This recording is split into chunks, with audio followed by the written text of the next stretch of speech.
Thank you. All right, so ladies, I would like to introduce you to one of the most prominent person to reign in New Iberia during the late 1800s. I would elaborate myself, but as you will find, Mr. Frederick Learned Gates is quite the elaborator in his own right. So, without any further ado, Mr. Gates. Thank you, young lady, for that fine introduction, and hello to all of you fine citizens. This is an interesting water bottle. We didn't have this back in the 1800s. Anyway, yes, my name is Frederick Learned Gates, and that's me, and my beautiful wife. I fancy myself as a quiet and unpretentious servant of the people and this great land in which we reside. Everyone on this earth has a beginning, and mine was of a birthright in Syracuse, New York. My parents, Alfred and Amoret Gates, both being natives of New York, moved around 1830 to Baton Rouge, Louisiana. There my father was a steamboat captain on the mighty Mississippi River. I enjoyed a childhood of the likes of Tom Sawyer and Huckleberry Finn on and around the great river. In pursuing opportunities, as is the American dream, my father moved to Franklin, Louisiana in 1848 and operated the very first sawmill on Bayou Teche, prospering from the huge cypress forests that dominated the area. I myself, of a righteous heart invincible with exuberant energy of youth, enlisted in the Texas Brigade and served in the Mexican War from 1846 to 1848. With that victory securely under my belt, I then returned to New Orleans, Louisiana to study law at the University of Louisiana, which is now Tulane. I was admitted to the bar in 1851. That is when I met and married the love of my life, Maria Louisa Mosley, a native of Virginia. I took my fair bride in my law practice, and we began our family in McKinney, Texas, which, if you are not familiar, is just two days buggy ride north of Dallas. Those are some difficult times. And when Texas seceded and joined the Confederate States, I was obliged to enlist in the 16th Cavalry in 1862. I was afforded quick rise to the rank of captain and proudly served as commander of Company K.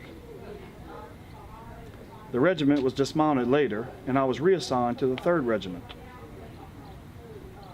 A veteran of several campaigns, I was seriously wounded in battle of Mansfield in April of 1864, and that ended my military career. With the consequences of the war settling behind us, I took my family back to Louisiana to reside in Franklin, where family and friends were.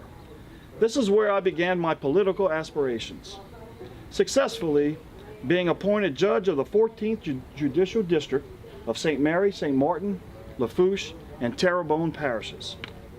Alas, this was not to be.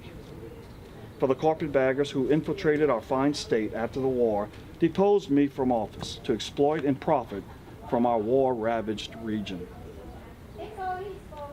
In 1878, I moved from Franklin to New Iberia, where I purchased property on Main Street across from Prairie Avenue. My nephew, Alfred Barnard, and I established a cottonseed oil mill. We were diligent and worked hard and were blessed with the success of that endeavor. We were the first to have an electric power plant and lighting in our facility, due to the inherent fuel properties of our almost famous cottonseed oil. I was proudly allowed to serve as the first president of the very first Iberia Electrical Utility Company.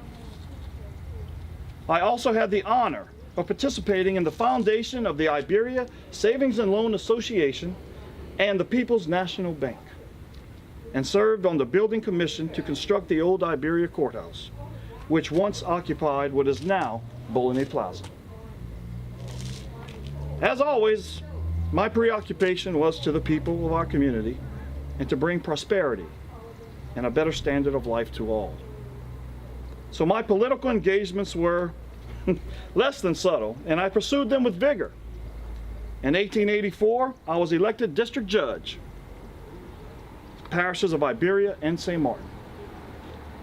And re-elected again in 1888, much to the chagrin of my opponents, but that's another story. As I have lived this life, I have often speculated as to whether or not I have left a mark, or been vindicated in my efforts to build a better world. I hope that I have been judged by, as the Bible says, they were judged from the things which were written in the books according to their deeds. It has been my most ecstatic privilege to be here and visit with you today. Forgive me for my self-extollations. I mean not to be laborious. I wish you all a fine day and Godspeed to the morrow.